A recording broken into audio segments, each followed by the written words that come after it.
Olá, seja muito bem-vindo ao dia 81 de 365 lendo a Bíblia. Estamos no livro de Juízes e para hoje é o capítulo 10, 11 e 12. E eu tenho falado aqui, do livro de Juízes, que é um livro assim super difícil de ler. Meu Deus do céu, que povo sanguinário e também que povo confuso.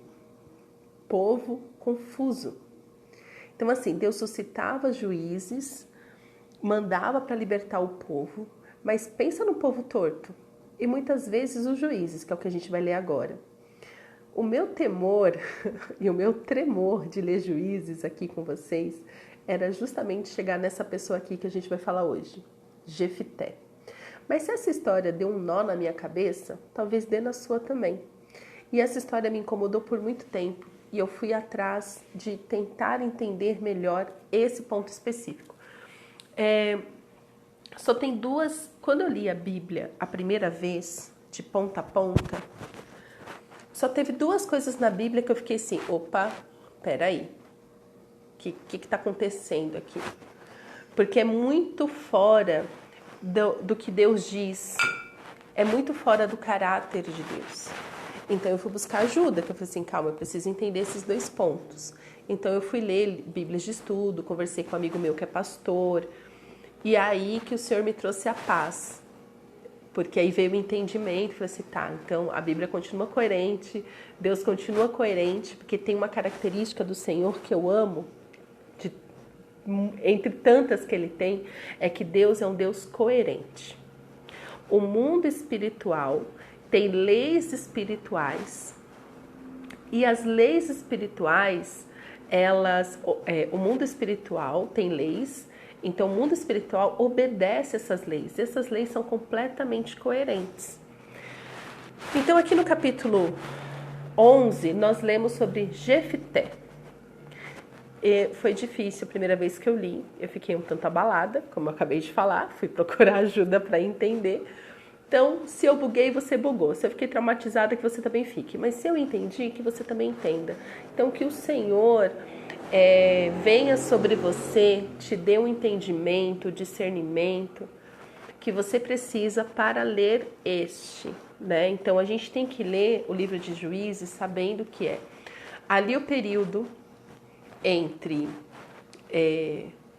Josué e os reis, Então neste período só haviam juízes, tanto que no livro de Reis, no livro de Samuel, a gente começa lendo que cada um fazia o que queria, porque eles não tinham líder, porque eles não tinham Deus como rei, eles não tinham mais o temor do Senhor. Então é importante a gente ler Juízes como pessoas completamente perdidas, sem um entendimento, completo entendimento de quem é Deus. Capítulo 11, nós começamos lendo que Jefité, o gileadita, era um homem valente, porém filho de uma prostituta. O pai dele se chamava Gileade. Lembra de Gileade? Vocês lembram de Gileade que nós falamos alguns episódios anteriores? Pois é. Ele era filho de Gileade. E Gileade teve muitos filhos, Então, Gileade, ele teve muitos filhos, e estes outros filhos, que até então eram os filhos legítimos, então, Jefité era filho de uma prostituta, e os outros filhos de Gileade teve outros filhos com a sua esposa. Os filhos desta esposa falaram para Gideão: vai embora daqui, porque você é filho de outra mulher. Nós não queremos você aqui, você não vai ser herdeiro junto com a gente, porque você é um bastardo. Então os irmãos de Jefité expulsaram Jefité da presença, dos seus irmãos. Então aqui mostra que Jefité, isso eu estou consultando minha Bíblia de estudo, ok? Para ajudar aqui na nossa leitura. Então Jefité, depois que ele sai dali, ele vai se juntar com umas pessoas desordeiras. Quer ver, verso 3. Então Jefité saiu da presença de seus irmãos e foi morar na terra de Tobi. Ali alguns homens sem valor se juntaram a ele e o seguiam. Então Jefité, sendo filho bastardo, expulso e tal, com muita facilidade, ele consegue liderar pessoas. Um povo ruim, né? Então ele se junta com os... O que um bandido chefiando outros bandidos fazem? Roubam, ok? Então na minha Bíblia de estudo fala isso, que Jefté se misturou ali com uma galera estranha e se tornou líder deles. Só que esses irmãos, eles começaram a ser atacados pelos inimigos, pelos outros povos. E eles voltaram atrás e falaram, Jefté. Eles viram que Jefté estava sendo muito bem sucedido com o que ele estava fazendo ali de liderança. Então eles voltaram lá e falaram, Jefté, a gente precisa da sua ajuda. A gente precisa que você volte e guerreie por nós. Aí Jefté, ele já estava ali numa situação de assim, eu sou o cara. Então ele fala assim, olha, se eu voltar e derrotar os inimigos, então vocês vão me reconhecer? Vocês vão me dar a honra, então, de ser essa pessoa, de ser esse juiz, e tudo mais, de ser o chefe de vocês? Né? Então no verso 9, Jefté fala, pergunta aos anciãos de Gileade, se vocês me fizerem voltar para combater os filhos de Amon e o Senhor os entregar nas minhas mãos, então eu serei o chefe de vocês? Então pensa, ele saiu numa questão de desonra, ele foi expulso pelos seus irmãos por ser filho de uma prostituta, então ele é excluído. Aí ele se junta com pessoas ruins, né? Com pessoas desordeiras, alguns homens sem valor. E ele começa a chefiar esses caras, e ele cresce, né? Fica robusto. Aí vão atrás dele. Então ele fala assim, beleza, eu volto, mas eu vou poder ser o chefe de vocês? Ou seja, agora vocês vão ter que me obedecer, que agora eu sou o cara. Eu vou derrotar. E ele começa a usar o nome do Senhor.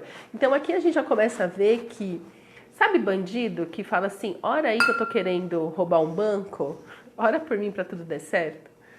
Infelizmente, né, já tem alguns policiais que falam isso sobre os bandidos. Que tem muito bandido e quando você vai conversar com ele, ele fala assim, não, mas Deus me protege. Oi? De que Deus você está falando? Jesus é o meu guia. Hã? Como que Jesus é o seu guia e você está nessa vida perversa? Entende? Então é mais ou menos isso que acontece aqui com Jefté. Aí, vamos para a parte da perturbação que eu fiquei, que é o voto de Jefté. Verso 29. Então o Espírito do Senhor veio sobre Jefté, ele atravessou Gileade e Manassés e passando por Mispa de Gileade, foi até os filhos de Amon.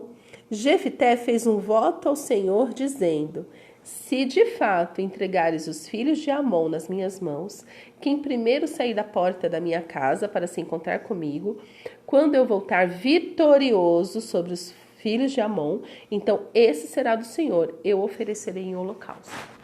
Foi esse versículo aqui que me perturbou, que eu falei assim, calma. Como que ele oferece uma pessoa em holocausto a Deus, sendo que Deus detesta sacrifício humano? Deus não mudou. A lei de Moisés não mudou. É só no Novo Testamento que Jesus ainda fala assim, eu não vim mudar a lei, eu vim cumprir a lei.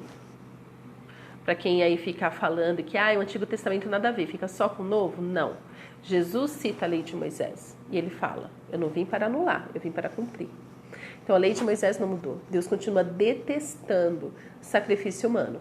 Só que Jefté, influenciado pela cultura de perversão de outros deuses, lembra? Que toda vez que o povo não tinha um líder temente ao Senhor, o povo se prostituía com outros deuses, se prostrava diante de outros deuses. E esses deuses, eles tinham práticas que Deus abominava. Continua abominando, como sacrifício de criança, sacrifício humano, sexo ilícito. Enfim, era uma orgia. Então, Jefté estava contaminado nesse ambiente. Só que ele tinha um resquício, uma lembrança de quem era Deus. Então ele misturou duas coisas. Ele não conhecia Deus profundamente, porque se ele conhecesse Deus pessoalmente, ele não teria feito um voto desse. Porque ele saberia. Então nem a lei, né, o povo nem repetia mais as leis do Senhor. O povo aqui já nem sabia mais quem era o Deus de Israel. Eles só estavam ali vivendo. Então, é um crente não praticante. É o crente que vai no domingo no culto, vai na missa, mas durante a semana fala assim, deixa eu passar ali e fazer um passe, deixa eu fazer uma mandinga, deixa eu fazer, tá tudo bem, vou fazer uma simpatia. Verso 32. Então, em nenhum momento Deus fala assim, ok, pode fazer, mas também Deus não impede. Aqui é um mistério, que aí você resolve com Deus. Verso 32. Assim Jefité foi de encontro aos filhos de Amon para lutar contra eles. E o Senhor os entregou nas mãos de Jefité. Deus já ia entregar. Porque o voto, lembra do que é um voto ao Senhor? O voto é uma coisa que você faz livremente. Você não precisa fazer. Deus não te obriga a fazer voto com Ele. Deus não te obriga a fazer voto nenhum. O que nós precisamos fazer é atentar para o que ficou para nós fazermos. Que nem com a nova aliança em Jesus, temos a ceia, temos o batismo. Temos a ceia, temos o batismo. Aqui no Antigo Testamento, eles tinham a Páscoa, eles tinham a festa dos tabernáculos, a festa disso, a festa daquilo. Eles tinham sete festas, se eu não me falha a memória. Era muita festa. Então, a festa das primícias, a oferta. Mas o voto era uma coisa individual. Então, isso significa que foi uma coisa que o Jefité decidiu e falou, vou fazer, mas Deus já ia entregar. Então, entregou. 33. Ele os derrotou desde Aroer até as proximidades de Minite, 20 cidades ao todo, e até Abel-Queramim. Foi uma grande derrota para os filhos de Amon, que assim foram sugados pelos filhos de Israel. Quando Jefité voltou para sua casa em Mispa, a filha saiu ao seu encontro, tocando o tamborim e dançando. E ela era filha única, ela não tinha outro filho nem filha. Quando Jefité a viu, rasgou as suas roupas e disse, minha filha, você me prostra por completo. Você passou a ser a causa da minha ruína, porque fiz um voto ao Senhor e não posso voltar atrás. Então, pelo menos isso, Jefté sabia, que voto a gente não pode anular quando a gente faz com Deus. E ela lhe disse, meu pai, você fez um voto ao Senhor, faça comigo o segundo voto que fez. Agora que o Senhor o vingou dos seus inimigos, os filhos de Amon. E ela disse mais ao seu pai, que me seja concedido isto. Deixa-me por 2 meses para que eu vá e desça pelos montes e chore a minha virgindade, e eu e as minhas companheiras. E o pai consentiu, dizendo, vá. Deixou-a ir por 2 meses, então ela se foi com as suas companheiras e chorou a sua virgindade pelos montes. Ao fim dos 2 meses, ela voltou para seu pai, que lhe fez segundo o voto que tinha feito. Assim, ela nunca teve relações com homem algum. Daqui veio o costume Israel, de as filhas de Israel saírem por 4 dias, todos os anos, e chorar pela filha de Jefité, o gileadita. Que tristeza, Deus. Então, eu buguei nessa parte, que ele cumpriu o voto. Aqui, a gente lendo a Bíblia, dá a entender que ele realmente sacrificou a filha. Alguns teólogos, segundo aqui a minha Bíblia de estudo, diz que alguns defendem que não, que ele não matou a filha, que ele apenas fez com que ela permanecesse virgem todos os dias da sua vida. Então a linhagem de Jefité terminou nela, porque ela nunca se relacionou com ninguém. Então a família de Jefité termina nela, não registra outros filhos. Então fala que esse é o castigo dele, não procriar e tal. Enfim, essas são outras vertentes, né? Outros teólogos defendem isso. Mas aqui o que eu quero te dizer é que tem muita gente servindo a Deus com instrumentos pagãos. Tem muita gente dentro da igreja servindo o Senhor com ferramentas do ocultismo. Pessoas contaminadas pela cultura, pelo ocultismo e tentando enfiar isso na igreja. Pessoas que não conhecem a Bíblia, pessoas que não têm intimidade com Deus, com Jesus e muito menos com o Espírito Santo, mas elas sabem. Essas pessoas são usadas por Deus? Também. A gente viu que Deus usou Jefité. Afinal, Deus ele usa quem Ele quiser para cumprir o propósito dele. E a gente vai ver no próximo episódio sobre Sansão, que é outro que me irrita. É outro confuso. Deus usa quem Ele quer, a hora que Ele quer, do jeito que Ele quer. Porque a vontade do Senhor sempre vai se cumprir. Deus é soberano. Mas aqui a questão é: onde está o seu coração? Será que você está servindo a Deus com práticas que Deus detesta e você acha que está agradando? Então tem pessoas que pegam e falam assim: nossa, eu estou orando para fulano se dar mal. Deus não está ouvindo essa oração. Como eu tenho certeza que Deus não ouviu esse voto de Jefté. Acredito que Deus no céu falou assim: filho, parou, eu não vou aceitar esse voto. Mas aqui o que me perturbou por muito tempo é que não tem intervenção de Deus falando: para, né? Que nem ele fez com Isaac. Porque Isaac, Deus pediu. Olha a loucura. Isaac, Abraão, Deus pediu. E Deus interrompeu, falando: agora eu conheço o seu coração, pode parar aí. Mas Jefté, Deus não pediu. E ele quis dar o Isaac. Talvez tenha sido isso também. Não sei, são muitas conjecturas. Mas o ponto X da história de Jefté, que fica para mim e para você hoje, é termos servido a Deus de maneira que realmente o agrada, 100% de acordo com a palavra do Senhor, que já está escrito e registrado. Então Deus fala: buscar-me-eis e me encontrareis quando me buscares de todo o seu coração. Uma coisa eu peço de vocês: que tenha misericórdia, que me busque, que busque a minha face, que pratique a minha justiça. É isso que Deus espera de nós. Mas tem muitas pessoas servindo a Deus com ferramentas que Deus detesta. Deus detesta. E o ocultismo invadiu a igreja de tal maneira que a gente está precisando de outra reforma na igreja aqui no Brasil. Cadê o Lutero da nossa geração? Estamos precisando de uma reforma. É somente a Bíblia, é somente Deus, é somente Jesus, somente o Espírito Santo. Então, talvez você seja como Jefté, achando que está agradando a Deus, fazendo um voto, fazendo orações tolas, que Deus não se agrada. Você está querendo servir a Deus da mesma maneira como você servia ao inimigo, como você se prostrava diante de outros deuses. Não, busque o Senhor por quem Ele é. Deus é bom, as suas misericórdias se renovam todas as manhãs. O caminho do Senhor é um caminho reto, de justiça, paz. É um caminho de paz.